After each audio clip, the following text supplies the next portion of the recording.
ติธรรมวัดเอาผู้วิสัยภารกิจเต้าหูหลวงตาแดงดีเป็นทายกวัดได้บวชพร้อมกันแต่เต้าเล่าบวชอายุแก่แล้วก็ได้เข่าหน้าก่อนมาบวชทั้งกันคนไหนไปร่วมลูกกระมุ่นพระเจ้าบอกลูกกระมุ่นก็ไปกลางกดจุปาซาหน้าหนาวเรียนแก่ไปปักกดแบบแต่มากกำลังนั่งสมาธิกำลังภาวนาดีๆอยู่คนละจุดคนละมุมอยู่ไกลปานไหนประมาณเส้นหนึ่งนี่นะเอิญแซ่ตามาคนหยางมาสั่งเอิญใจหยางเห็นเพราะมันกำลังภาวนาเห็นว่าอะไรที่หยาง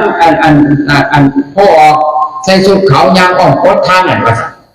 แหงพระกำลังบวชใหม่ๆใน1 พรรษา 2 พรรษามากำลังมีความหยาดอยู่เนาะโอ้ยสั่นบุกเขาไม่ใช่แล้วแต่พูดโทษเขาพูดโทษเขาพูดโทษเขาพูดโทษเขาโทษไปแล้วก็บ่อยู่ดอกความคืนห้องก็เอิ้นว่าความคืนเรียกว่ามันยากไหนก็เอิ้นว่ามันเป็นอย่างกรรมฐานมันแตกคำว่ากรรมฐานแตกคือความกล้าหาญมันเกิดขึ้นในดวงจิตดวงใจเข้าตายเป็นตายย่างเป็นย่างคือต้องเปิดมุ่งออกมามันเห็นกับตาจะเห็นว่าเป็นลูกตาตัวกูบอกว่าสัตว์ออกมาเนี่ยมันเข้าก็บ่เห็นแต่ลูกตาเป็นผู้เห็นไปโอ้ยทานเปิดมุ่งออกมามันก็หายเลยเว้ยคนละมาตัวเขาอีกไปเนี่ยมันเศร้ามากแล้วก็มาบอกตัวฟังไปไม่อีกให้มันเศร้าหายให้มันเศร้ายากนี่คือกรรมฐานนี่ครั้งหนึ่งอยู่บ้านนุ่นไงอยู่บ้านนุ่นไงหลวงตาไพ่บวชรุ่นอาตมา14 มื้ออยู่บ้านนุ่นไงมาในก้อนสิไปบ้านนุ่นไงบ้านอาตมาอยู่บนพระไงเนี่ยวัดพระไงน่ะพรรษาแรกไปอยู่หันพรรษาแรกออกพรรษามามันเป็นหน้าหนาวป่ะ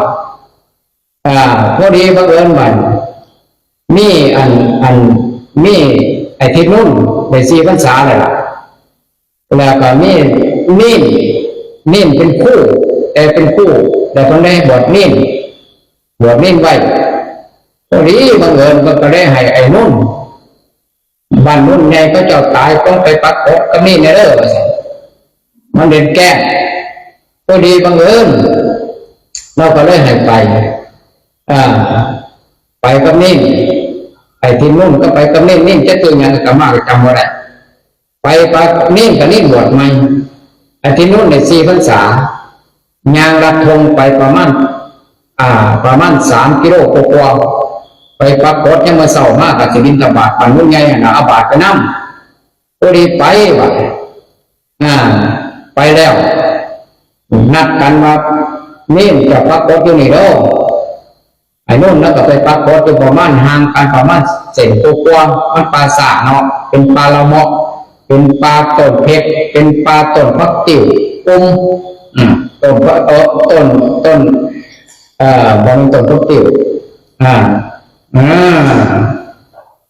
นั้นก็สุกดีๆย่ายกองเริ่มแล้วก็พักนิดหน่อย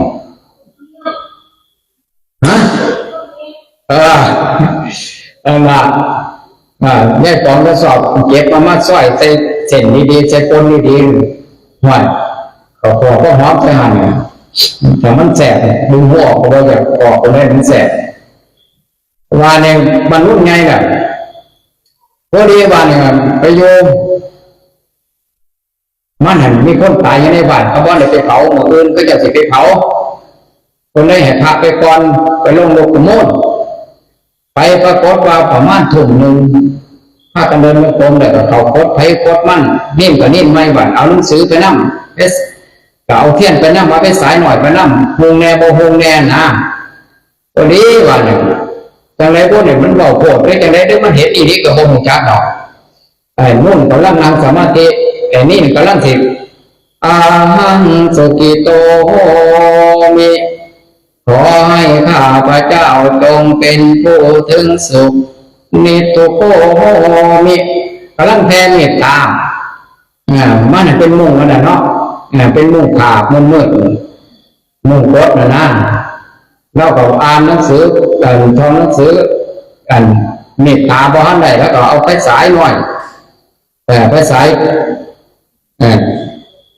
พระเดวันก็เลยตาเสียน่ะเบิ่งหนังสือพระเดวันเห็นเมื่อบอกไงเปิดมาเย็นออกมาระวังพอกันกับกล้วยกะนี่ระวังมันจะมาทานกันกับหม่องติดแสงไฟเห็นเมื่อบอกไงแล้วระวังแล้วเขาได้คนขี้ลุกว่ะลุกแล้วก็เลยงอกไปว่ะงอกไปเห็นแต่เมื่อข้อบ่เห็นว่ะแล้วก็ห้องเลยเดี๋ยวห้องขึ้นเสียงไหนเสียงเรามุ่งกับไปพ่อองค์กดกับไปพ่อกดผีกับไปพ่อผีเอาไปเอามากินรุ่นบัดเลยเป็นหางมาใส่ผีบ่มีข้อเราอ่ะผีบ่มีข้อผีบ่มีหัวว่าสั่นเมื่อมันทอกันก็กล้วยตัวนี้นี่ว่าสั่นบอกกันคุยกันเอาไปมือนั่นไปเลยบ่ได้เผาศพเนี่ยเก็บบาท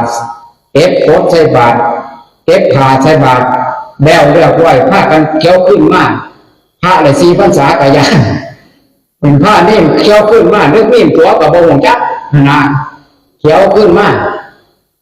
เขียวขึ้นมาแล้วเรียบร้อยไปจังได๋ยังมาเศร้ามาบอกกันมาคุยกันไปมาบอกกันมาคุยกันป้าพดป้าบังบ่ได้เพิ่นว่าบ่ได้เพิ่นน่ะต้องเอาคนพิเศษไปเมื่อไหร่ผู้ใดพิเศษไปให้คุณค้อนไปว่าซั่นไปยังเบิ่งนะบัดเขาศพมื้อนี่กลับขึ้นมาอาตมาไปกับหลวงตาไผ่หลวงตาไผ่เจ้าอาวาสวัดปามเนาะ2 พี่น้องปัจจุบันแล้วอ่อนเมื่ออาตมาบวชวันที่10แล้วบวชเมื่อวันที่15อาตมาก็แก่กว่าเรา4 มื้อ 5 มื้อนานเลยได้กดให้ผู้เฒ่าไปแต่ทุนเนี่ยมันแม่นอีดีบอกว่าสั่นมื้อนี้เขาไปเผาศพว่าสั่นแต่ว่าบ่ทันเว้าให้นุ่มฟังเด่นไอ้นี่มาแล้วไอ้นุ่นมาแล้วเอาหมดใจปลาซิวบ่ต้องไปว่าสั่นหมดใจปลาคอไปว่าสั่นเอาแต่มาไปว่าสวดมนต์อันแบบว่าสวดมาติกาแล้วได้ออกพระเจ้าก็กลับบ้านกลับเฮียนมื้อนี้คืนนี้ไม่ออกเอ้ยเพิ่นว่าอย่าเสียมารบกวนพระกรรมฐานเด้อเพิ่นสิมาปักกดถ้าศพบ่ใหม่เพิ่นก็สิทอนคุณให้ดอกเด้อมื้ออื่นเช้าเพิ่นจะบิณฑบาตบ้านเจ้าบ้านนุ่นใหญ่เนาะก็บ้านเอกประมาณ 3-4 กิโลบ้านเจ้าก็ใส่บาตรให้เพิ่นเดินสิบิณฑบาตให้พระกรรมฐานอยู่นี่2 องค์กับหลวงตาว่าซั่นอาตมาก็ใจอาตมาในฐานะแก่มือหลวงตาไผ่ทำไปไกลๆผมเลยผู้นักต้นบกต้นพ่อคนมันกังเว้นมันก็ใจกล้าได้ปะไปบอกกันดูบกไกลไปไหนคนซ้ำลูกพวกไหมอาตมาก็ยุ่งมองมาแล้วมองเลยมองเขาโสมมาแล้วเมื่อเนี่ยก็สิเบิ้งมันก็กลายเป็นผีมอขาดเป็นผีกี่ตัวได้วันละพอเด็กก็เดินลงกรมเหมือนแล้วก็มืดเขาไ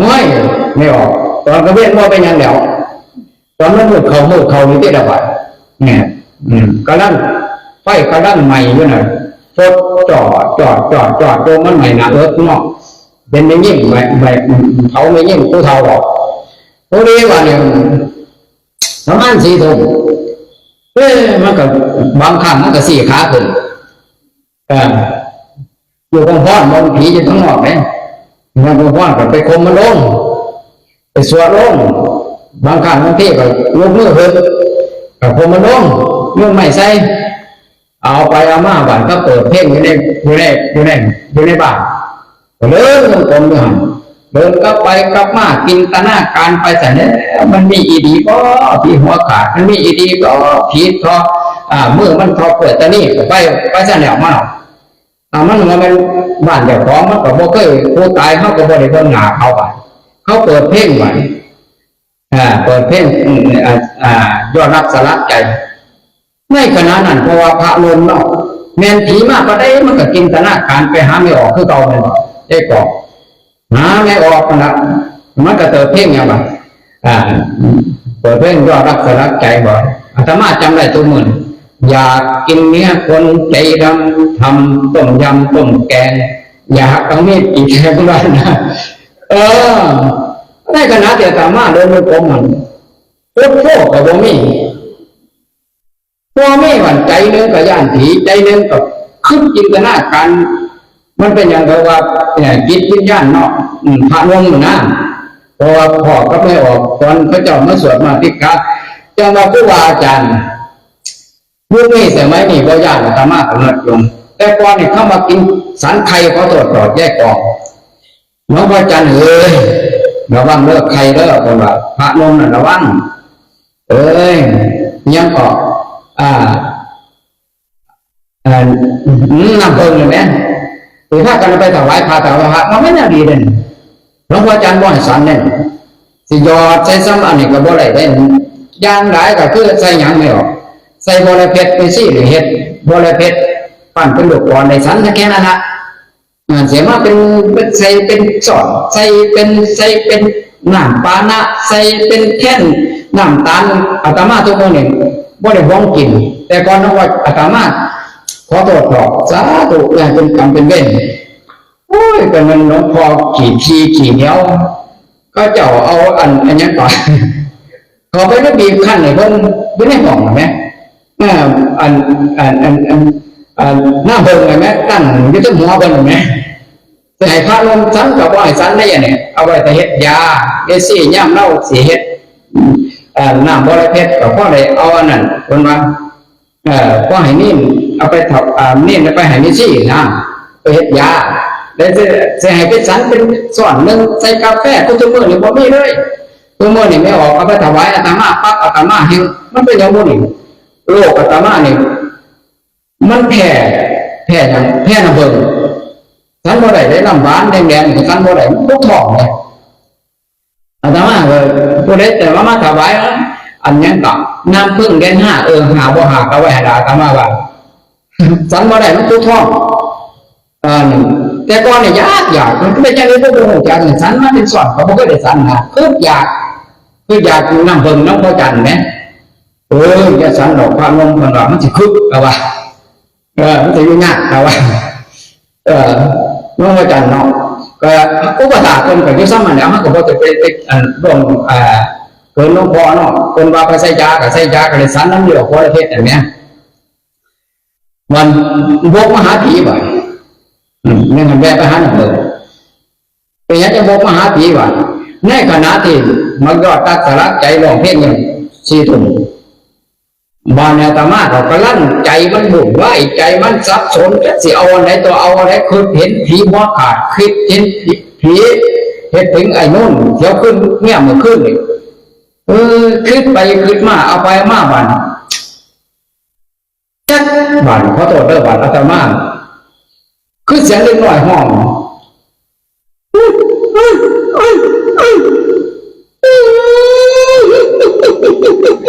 มาสั่น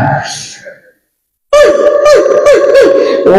ยไม่ออกเลยมาแล้ววันหัวขาดผีหัวขาดมันบ่มีปากมันก็จะห้องได้กว่าก็ได้ว่าผีหัวขาดมันบ่มีปากมันก็จะห้องได้ไม่ว่าได้ว่ามันเถียงมันนะมันเถียงมันมีอีดิตัวมั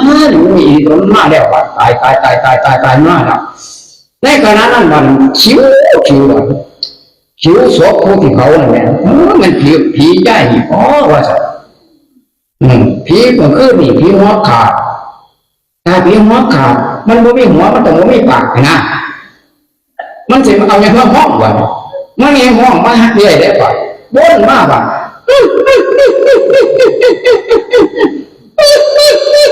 มาโอ้ยอาตมาก็พระน้องหลวงตาเนี่ยก็นั่งสมาธิหลวงตาถามแล้วก็เลย15 ไปแล้วยังมีชีวิตอยู่อย่างโอ้ยอาตมาก็ตายมันมาแล้วแต่ใจหันกล้ามึงมาโลดมันยังมีมีดเนี่ยเหมือนกับผมถือมีดก่อนมีดไปแหลมประมาณคืบ 1เดินไปเดินมาโชคกันเลยยังกันเลยมันก็เวียนเข้ามามันบ่เคยยินเสียงเนี่ยจะเถียงบ่นเข้ามาโอ้ยหวานมันเป็นอย่างคือคิดหลายแท้ใจมันก็คิดขัดหลอกกระเดียแต่คิดจินตนาการมันจับต้นไปก็ถึงได้ทั้งหยันทั้งกลัวจินตนาการเอาไปเอามาบันใจกล้าในขณะนั้นไฟก็เล่าใหม่ว่าใจเรา มันคิดลายมันไม่จะเส้นหัวใจพระนี่ว่าสนุกเอามากก็ได้ไม่ใครไปสวดนะสวดนะเล่าเลยนะไม่ตรวจเนี่ยนะแต่ว่าสวดก็ได้ก็ดีวันหัวใจเราได้กิ่งลงมามันห้อนที่เดียวห้อนมาเห็นห้อนมาใกล้ไปมาอาตมาก็ได้จังได้กับมันอันเดียวใจมันคิดมันหุงมันแต่งมันบุ่นไหวมันว่าปุ๊บแล้วมันก็คือบ่ได้ปวดขี้ปวดเงี้ยวก็ทุกเงี้ยวน่ะอาตมาก็ได้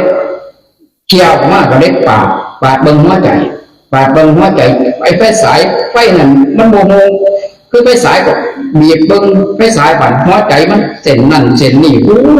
จนพ่อมันคิด108,000ประการคิดไปหันคิดไปนี่คิดย่านอันนั้นคิดย่านอันนี้ทุกสิ่งทุกอย่างมันหลายปานนี้ตัวอาตมาง่ายขนาดนั้นมันมาใกล้ได้ละไปมันบ่นก็มาใกล้อาตมาก็ได้ว่าบ่ได้ว่าสีแดงกับโมเมนต์สีย่างกับโมเมนต์ใส่เกียร์หมานะบกไปหาหลวงตาไพ่แล้วบอกว่าหลวงตาที่แรกตะเวนบอกให้ไปอยู่ไกลผมมาสักใส่ในย่างเขาต้นพ่อเนี่ยย่างไปหลวงตาเราบอกคนเล่าหน่อยส่วนกรรมฐานเป็นยังตัวห้องแง่เลยนะเนี้ยบอกเราเลยจ้ะดูจังรีหลวงตาเนี่ยยิ่งว่ามันกำลังมากยิ่งว่าขาดกำลังมาก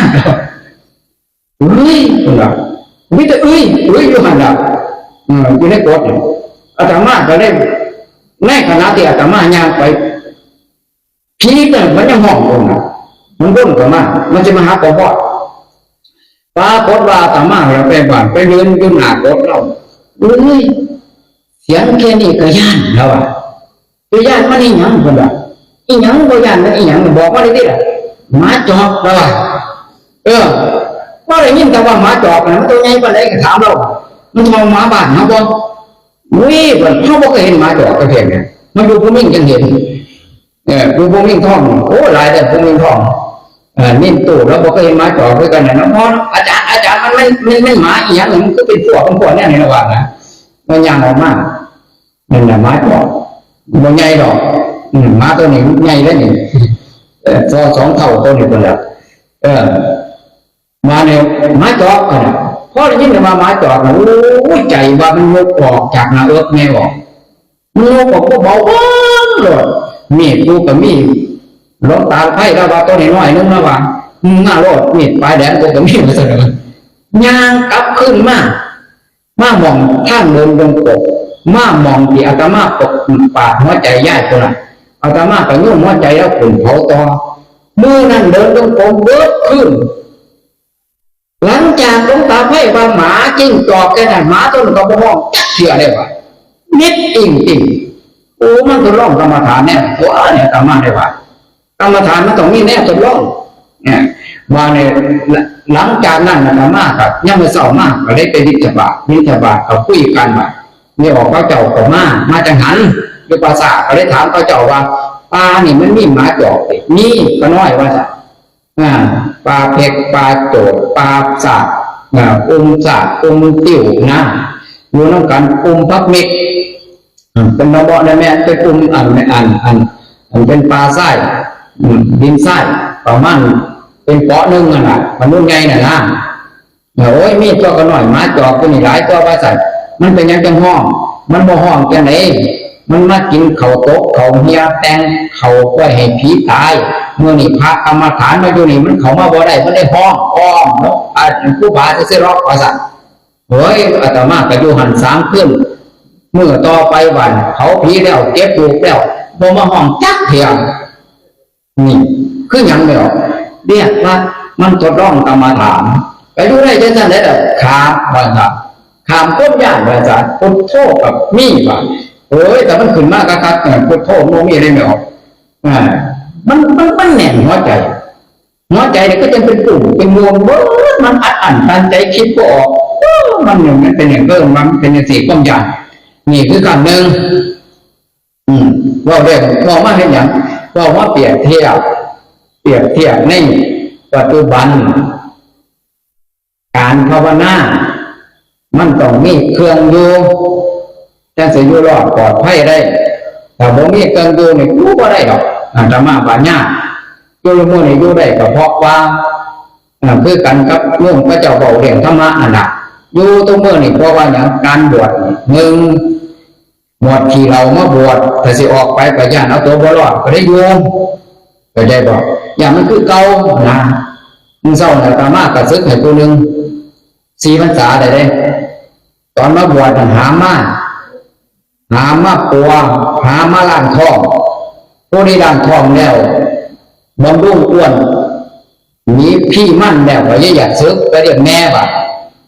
เอาแม่มาอ้างมาแม่ป่วยมาแม่บินมาแม่เวียนมาแม่บ่มีบ่ได้อยู่นำอาตมาได้ให้ซึกไปก็เลยว่าบัดนี้ก็เลยรับปากอาตมาว่าสิบ่คือเก่าตัว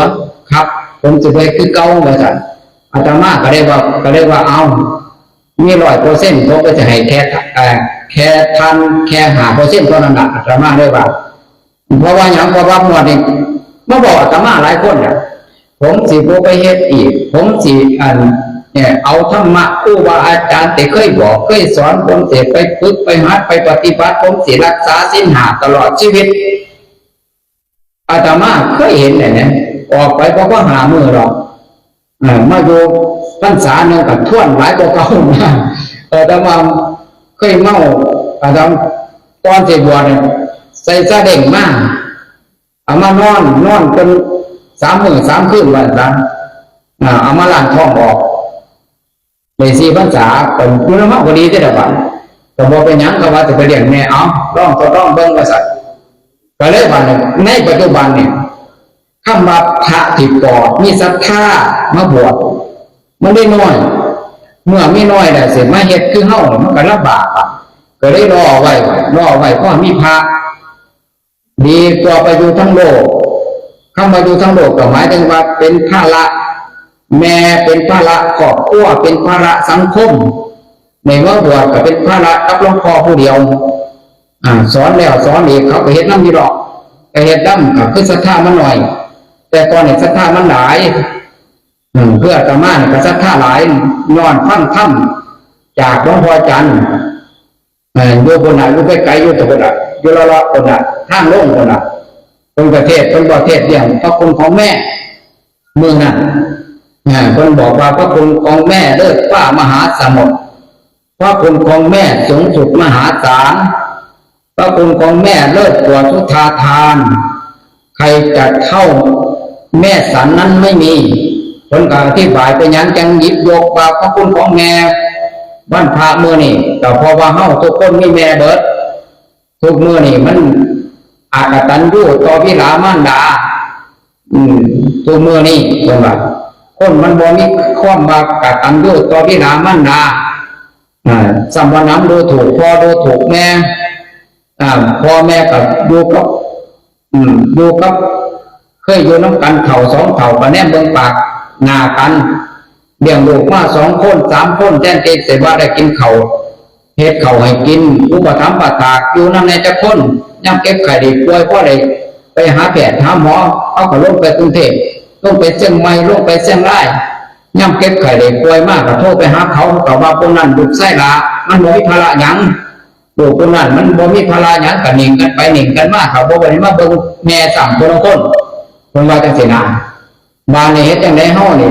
ในฐานะที่เป็นชายก็ดีเป็นหญิงก็ดีเพิ่นว่าบุญคุณของพ่อของแม่นั่น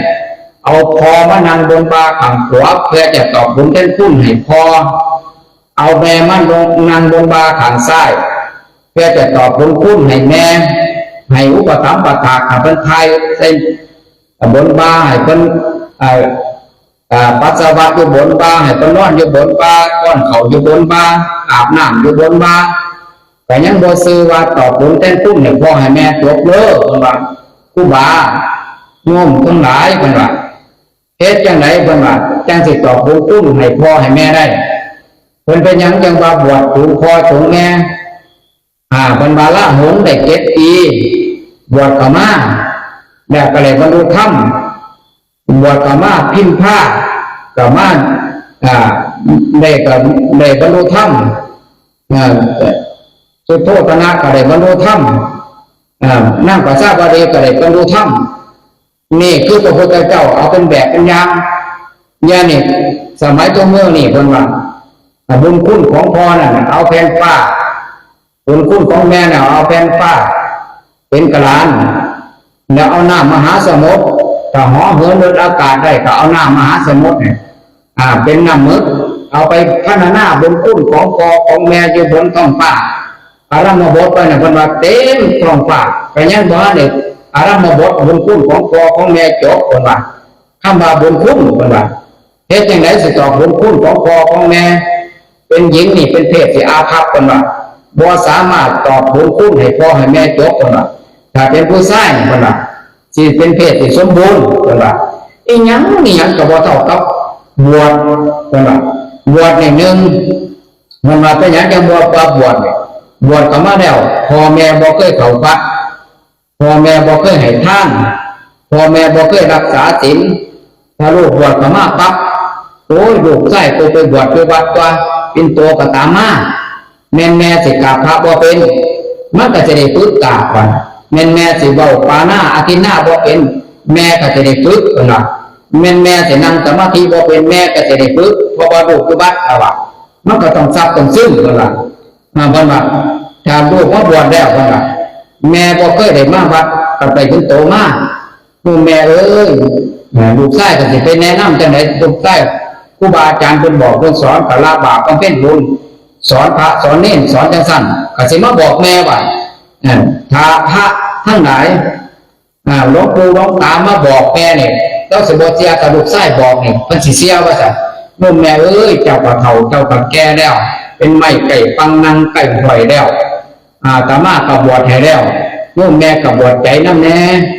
บวชกายน้ำเอากับเขากับน้ำมาให้พระนี่ก็ยังซื้อว่าให้แต่ท่านเด้อคุณแม่เด้อแต่มารักษาศีลเนี่ยเป็นหยังมารักษาศีลอุโบสถมาลงเขาเพื่อนเนี่ยเป็นหยังแม่ในฐานะเป็นลูกชายบอกคือกันกับแม่ตามาบวชมาเป็นแม่ตามาเล่นแม่ตามาบ่ให้บวชเล่นย่ายศีลบ่ให้บวชเล่นแล้วตายไปแล้วบอกเรื่องเล่ากันแล้วบ่ให้ตามาบวชเล่นอาตมาในภาษาหนึ่งไปถึงดูปืนว่าเราสามารถจำภาษาอยู่มันเองนั่งจำอยู่บึงก็หลวงนั่งไปหอดเสียงไม่นั่งอาตมาเลยเห็นบ่เมื่อจะศึกเด้อผู้บ่าเป็นมันยากทอประเมื่อทอนี่มันก็มายากกันหมดย่างอยู่ระหว่างพอดีเนี่ยผู้บ่าวศึกกับพ่อต้องไปยากเขาคนละเอาหน้าพระพุทธเจ้านี่แหละคนละสอนอาตมาอีกเอาหน้าพระพุทธเจ้านี่แหละเห็นบ่ที่แรกก็ให้บวชเห็นบ่ก็จะเสียดายว่าอาตมาก็ดึงแม่อาตมามาเห็นบ่เราก็มาจำศีลแล้วก็มาปฏิบัติธรรมมาบวชเป็นซี่แต่บวชก็เลยโกนผมนะเห็นบ่อาตมาเขาเลยนึกซึ้งทำตัวนี้แหละมาบวชให้แม่นี่แม่อาตมาโอ้ยแต่ก่อนสิไปสาหยังบ่ฮู้จักศีลบ่ฮู้จักธรรมเนี่ยต่อไปวัดพระสันได้เป็นโตมาย่ำหนาเกี่ยวเข่าว่าปลาคอนไปแห้งได้พบไปแห้งได้เยี่ยมพอเข่าว่าเกี่ยวเขาไปน้ำเหยียบพบไปน้ำท้องมันกับยังเกาะน้ำมันได้หลายหน่อยยังมาเศร้ามากกับว่าต้มใส่มะขามมาส่งมาตัวหนึ่งสองตัวแล้วเองลงมาหายาคู่เอามาถวายได้ยาคู่แสบก็ต้มกบกันหน่อยเพราะว่าเป็นรอยเหยียบเอาน้ำเกี่ยวเขาไปน้ำแสบก็เราไม่ออกนะปกติไม่ออกคือมาบอกให้พาฟังกับว่าได้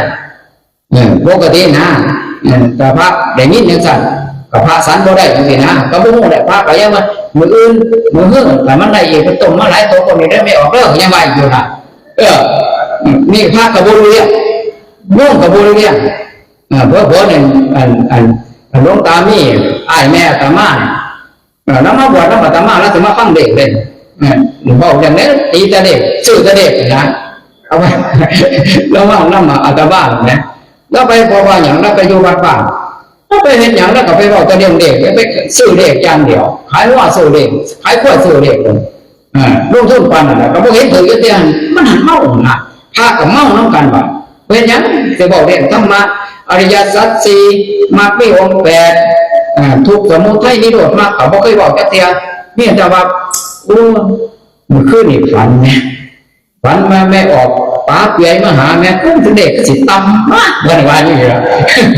ว่าเรื่องแต่การกับตีกันไปบ้างตีเลยบินทอคาสอบบินทอคาว่าเพราะว่าอย่างกับสมรู้ร่วมคิดกันลักษณะนั้นธรรมะวัดป่าว่าแต่กับว่าอ้าวพุทโธเลยอ้าวพุทโธเลยนั่งสมาธิเลยเดินจงกรมเลยเอาไปเอามาแล้วก็มาติดไปมาติดแต่ธรรมะน้ำตามีย่ายสิงน้ำตาดำโว้ยน้ำตาดำแต่ก่อนเนี่ยน้องแม่ธรรมะเวทยังเล่นสุดแต่ซะอาตมามาบวชเห็นบอกน้ำมาบวชนั่งได้เป็นเจ้าอาวาสปันหอยนะเจ้าหน้าเฮ็ดเจดีย์เล่าเนี่ยดินบอกอาตมาบวชมาดึงแม่ดึงญาติพี่น้องขึ้นมาจากบ่อนรกนั่นแหละขึ้นมันก็มาต่อปูนแท่นคุ้มอาตมาได้ว่ามีความคุ้มใจหลายเกิดศาสตร์เดียวได้ดึงพ่อดึงแม่ออกพ่ออาตมาเราตายก่อนไม่ดึงเราบ่ได้เนี่ยมันจะบอกหน่อยมันจะมุ่งกลัวเลยเอาก็แค่นั้นนะนี่มาสิบอกบ่ไหลมันจะมุ่งกลัวขอโทษขอไปเด้อเนี่ยอาเทพไปนั่งแต่จะส่งไปสถานีให้หนึ่งสถานีขอโทษขอไปเอาขอยุติเนี่ยแต่มาบอกความเพียรได้มาสิจัก50 นาทีก็พอแล้วเพราะฉะนั้นเมื่อนี้มาสามผมอยากวันนี้ให้พอผู้คนมาจากสหรัฐอเมริกาบอกตองอย่าเป่าหนีมันจะไปพ่อผีสหรัฐอเมริกามาบอกสุฟังอาจารย์บอกมันจะให้ก็ผีไทยเลยนะเพราะฉะนั้นนี่คือผีไทยร่องกรรมฐานบ้านผีสหรัฐอเมริกาฝรั่งเศสอเมริกาอิตาลีจากอินเดียเป็นโอ้ยคงอย่างแห้งคัดแปลกเป็นดิบตัวได้เพราะฉะนั้นขอให้ทุกท่านทุกคนอยากโยมมาสร้างบุญญาบารมีรวมกันถือว่ามาสร้างบารมีได้เนี่ยเฮาบารมีพอหันหลายเฮาก็สร้างไปเฮ็ดไปทำไปสักวันหนึ่งพอใหญ่เฮาสักวันหนึ่งมันต้องมีมือเต็มแต่มีแต่มือบ่เต็มจะได้เนี่ยเป็นไปบ่ได้สักวันหนึ่งมันต้องมีมือเต็มนะคุณงามความดีเฮาเฝ้าเฮ็ดน้ำเพิ่นดอกไม่ออกตายแล้วบ่ได้เฮ็ดไผว่าตายแล้วเลยเฮ็ดบุญเอ้ยหาเว้าเด้ออาตมายกมือยกธงเขาตายแล้วบ่ได้เฮ็ดบุญตายแล้วตายเลยแม่อาตมาตายแล้วก็บ่มาบอกลูกชายเด้ออาตมาก็บอกแม่โยมแม่เอ้ยไปอยู่ไสก็มาบอกเลยเด้อตั้งแต่มื้อวันที่13มาบอกจักเที่ยแสดงว่าเราบ่ฮู้หม้องอยู่ได้จังได๋บ่ฮู้จักละก็ภูมิใจเราอยู่ได้ดำเพราะว่าหยังก่อนเราสิตายคนมาปฏิบัติธรรมไม่ออกอย่าสิว่ามันบ่ได้อานิสงส์เด้ได้อานิสงส์หลายคนบ่ได้มาปฏิบัติธรรมได้อานิสงส์บ่มีคือกันมันคนละอย่างกันคนมาปฏิบัติธรรมกับคนบ่ได้ปฏิบัติธรรมอยู่วัดอาตมาคนบ่ได้ปฏิบัติธรรมใส่บาตรก็ยังยากหรอกไม่ออกถ้าฝันลายนึงจังจะได้กินน้ำเขา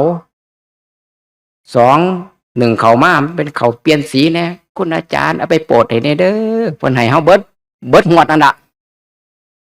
แต่เมื่อใดเพิ่นฝันดีอยู่ดีกินแซ่บกินนัวเพิ่นบ่พอหน้าพระดอกโอ้ยก็น้อยคือฝันฟัน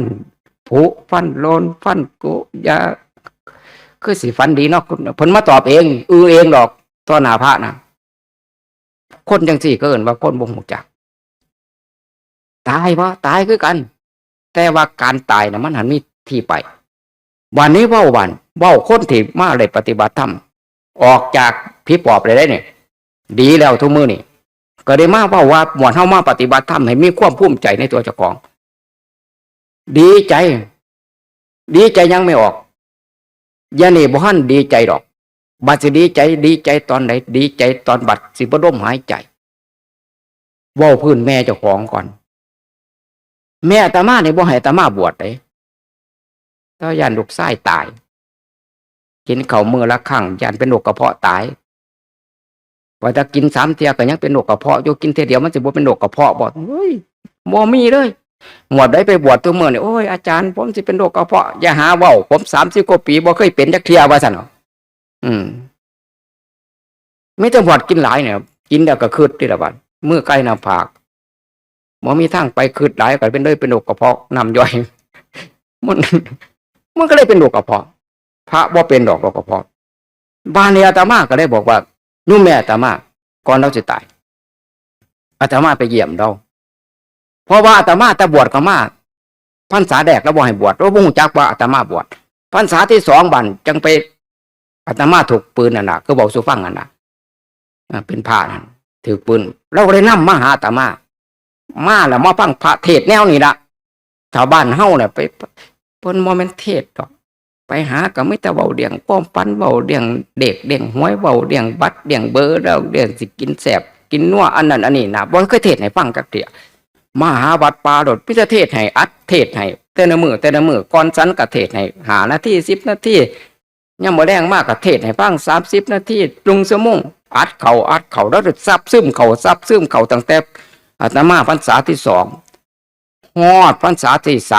30ไปจำพรรษาอยู่เชียงใหม่แล้วก็ไปนำมารับเอาแม่แน่ให้แน่แม่ได้เห็นเชียงใหม่แน่ล่ะว่ามึงที่แต่ก่อนบ่ให้อาตมาบวชเด้บ้านไปก็ให้ไปอย่างไปอยู่บ้านก็เดินจงกรมนั่งสมาธิภาวนา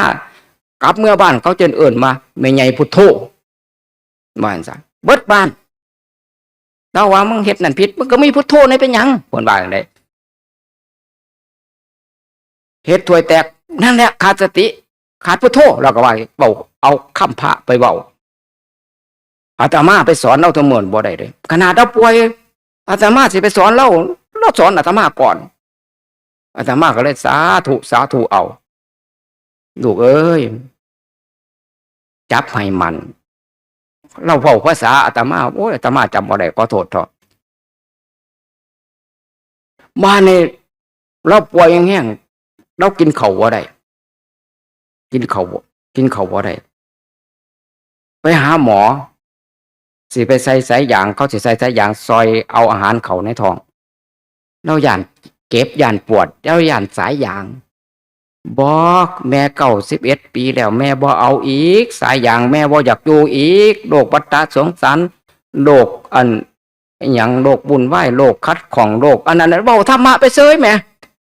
แม่กลับขึ้นแม่บ้านรอท่าความตายซะแล้วว่าแม่พ่อแล้วภูมิใจแล้วพระพุทธเจ้าก็80 ปีนึงดอกเว้ยแม่91 ปีแล้วเอาขึ้นเมื่อแล้วดอกว่าห่วยเอาเลยแม่กูคือเป็นจังซี่ว่าฉันดอกว่าแล้วเว้าธรรมะโป่งไปน้ำก็บ่ลงคอเขาก็บ่ลงสร้างหัวมันเถาะไปปฏิบัติธรรมเพิ่นก็พากินเทเดียวสังขารร่างกายรูปธรรมน้ำธรรมทั้งหมดทั้งสิ้นกายบูดกายเน่ากายโสโครกกายปฏิกูลสร้างหัวมันเถาะมันสิเอาวันเอาเหรียญเอาปีสู่มาพอแห้งเลี้ยงลูกมาหาคนก็ใหญ่กล้าหน้าบานมาผู้นึงก็ได้บวชได้ละเพิ่นว่าไดเพื่อธรรมะบวชหมวดหมู่นั้นมันจกตากันกินก็สร้างหัวมันกูบาอย่าสึกเด้อเกินมันบุญบายโลกเพิ่นว่ามาบอกเขาอีกนะยังมาแรงมาเฮาบ่มีแนวสิเฮ็ดสิเทศได้แล้วฟังเราเทศได้มาก่อนเฮ็ดได้วันแม่สิพาสวดมนต์เด้อแม่ลูกบ่ได้ก็แม่นอนสวดมนต์เอาอยู่นี่บ่มีผัวได้เฮ็ดให้แม่ฟังจักเที่ยเฮ็ดให้แม่ฟังแน่เพิ่นว่าอาตมาก็ได้สวดมนต์โยโสภะคะวะอะระหังสัมมาสัมพุทโธพระผู้มีพระภาคเจ้าเป็นพระอรหันต์ดับเพลิงกิเลสเพลิงทุกข์สิ้นเชิงตรัสรู้ชอบได้โดยพระองค์เองกาเยจบช่วงตั้งนะโมขึ้นแล้วลูกปุ๊บขึ้นมาวันนู้นมือข้างสุดท้ายอาตมาเบิ่งแม่อาตมาโอ้ยมือเราอ่อนอ่อยสวยงามปันเทพยดาอาตมาพอบ่ได้ถ่ายรูปไปบ่ได้เอะใจแล้วก็ทำวัดน้ำอาตมาบอกว่าให้นอนบ่แม่เว้าได้อยู่ให้แม่ได้เว้าน้ำเถาะเมื่อยแม่ก็สิอดเอาสร้างหัวมันเถาะถ้ามันตายในทานทำบัดนี่สาธุเราว่าเราบ่เก็บเราบ่ปวดใส่จักหม่องมึงที่ไหนไม่ออกมีแต่อยากกินข้าวแต่มันบ่ลงอยากกินน้ำมันแต่บ่ลงค่าข้อเฮ็ดตลอดอยู่นี่บ้านนี่มือที่แรกบ้านนี่โอ้ยแม่เมื่อยแล้วกำลังสิกรวดน้ำให้กำลังอุทิศบุญให้กำลังแผ่เมตตาเราได้นอนมื้อแรกเลยโอ้ยทำบัตรแล้วสวดมนต์แล้วถ้ามีผู้เฮ็ดจังซี่ทุกมื้อแม่คือสิดีใจแท้เพิ่นว่าลูกอยู่นี่มันหันบ่ฮู้จักเนาะเขาบ่ได้บวชเด้ดอกบ้านในมื้อที่2มา ยังมาแรงมากแต่มากกับพาเหตุอีกมื้อนั้นเมื่อยได้แม่ก็สิทำบัตรน้ำบ่ไหลดอกเด้อทำบัตรให้แม่ได้ยินแน่อาตมาก็ทำบัตรโยโซปะกวาลังสมาแปลมา